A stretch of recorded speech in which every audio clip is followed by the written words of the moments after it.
আসসালামু আলাইকুম রহমতুল্লাহি ওবারাকাতুহ। বিসমিল্লাহির রহমানুর রহিম। মন্ত্র একটি শব্দ, একটি শক্তি যা ইতিহাসের শুরু থেকে মানুষের মন ও মস্তিষ্কে গভীর প্রভাব বিস্তার করেছে। এটি কি শুধুই শব্দের সংমিশ্রণ, নাকি এর পেছনে লুকিয়ে আছে অজানা শক্তি?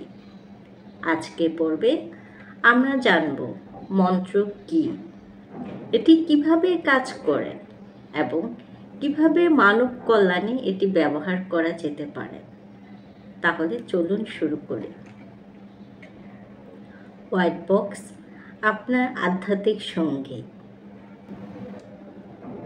প্রিয় বন্ধুরা, এখন আমরা জানব মন্ত্র কি এবং এটি কিভাবে কাজ করে।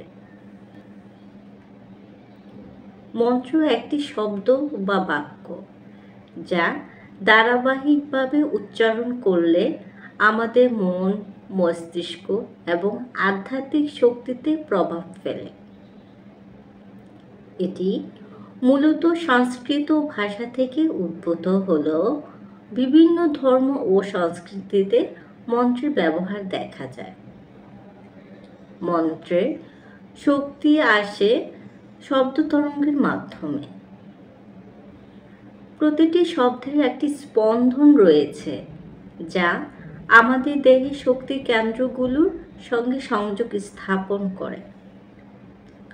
যখন আমরা মন্ত্র উচ্চারণ করি, এটি আমাদের মনকে স্থির করে এবং একটি গভীর ধ্যানমগ্ন অবস্থায় পৌঁছে দেয়।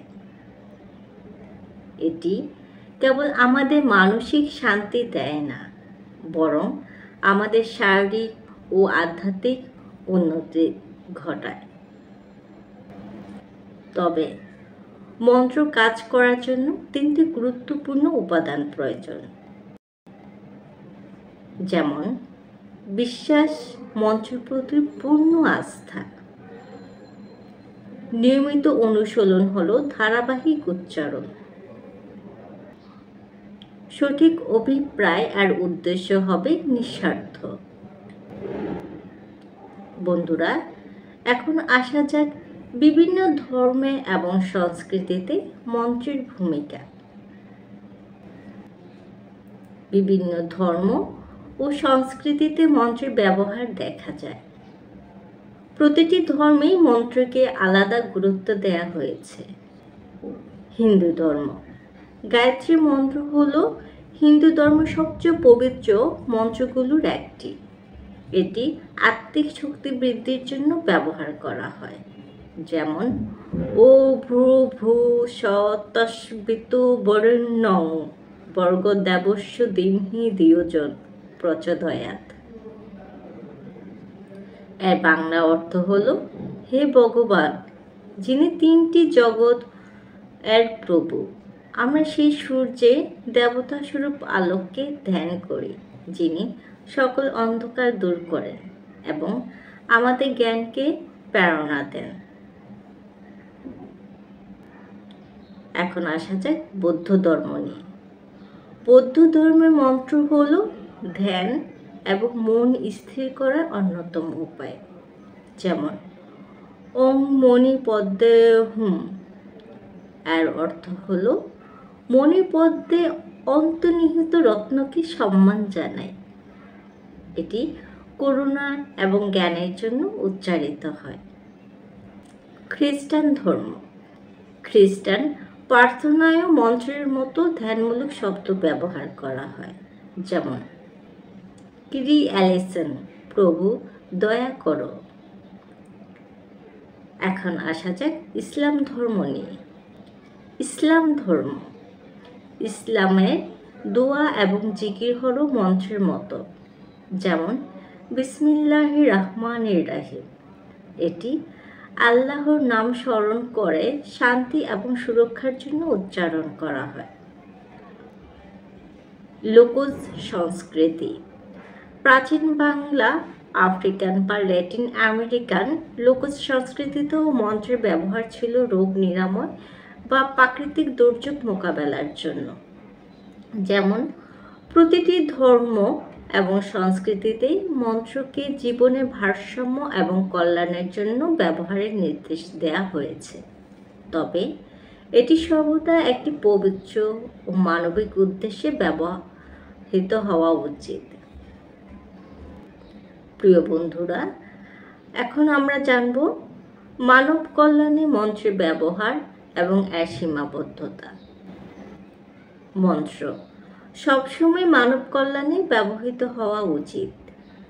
ইতিহাসে দেখা যায় মন্ত্রের মাধ্যমে মানসিক চাপ কমানো, শারীরিক নিরাময়, আত্মিক শক্তি বৃদ্ধি করা এই মন্ত্রগুলো প্রচলিত রয়েছে। তবে মন্ত্রের কিছু সীমাবদ্ধতাও রয়েছে। মন্ত্র কখনোই জাদুর মতো কাজ করে না। এটি ধৈর্য, বিশ্বাস এবং নিয়মিত চর্চার মাধ্যমে ফল দেয়। ভুল অভিপ্রায় বা ক্ষতিকারক উদ্দেশ্য মন্ত্র ব্যবহারে নেতিবাচক প্রভাব পড়তে পারে। মন্ত্র কোনো সমস্যার সমাধানে জাদুকরী সমাধান নয়, এটি আত্মশক্তি বাড়াতে সাহায্য করে। তাই মন্ত্র ব্যবহারে সবসময় সতর্ক থাকা উচিত এবং এটি যেন কখনোই ক্ষতিকারক উদ্দেশ্যে ব্যবহার না হয়। শেষ কথা ও উপদেশ। মন্ত্র একটি পবিত্র শব্দমালা যা মানব কল্যাণে অসাধারণ ভূমিকা রাখতে পারে। তবে এর সঠিক ব্যবহার আমাদের নৈতিক এবং আধ্যাত্মিক দায়িত্ব। মন্ত্রের প্রভাব তখনই কার্যকরী হয় যখন এটি আত্মশুদ্ধি এবং মানবতার সেবায় ব্যবহৃত হয়। বন্ধুরা, আজকে আলোচনা এখানেই শেষ করছি।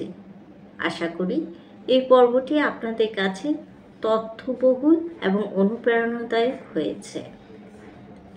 মন্ত্রের শক্তি সঠিকভাবে ব্যবহার করলে তা কেবল আপনার বা আপনাদের জীবন নয়, অন্যের জীবনও সুন্দর করে তুলতে পারে। পরবর্তী পর্বে আমরা জানাবো ব্ল্যাক আর্টের রহস্য এবং এর ইতিহাস। ততদিন পর্যন্ত আমাদের সঙ্গেই থাকুন এবং চ্যানেলটি সাবস্ক্রাইব করতে ভুলবেন না। ধন্যবাদ।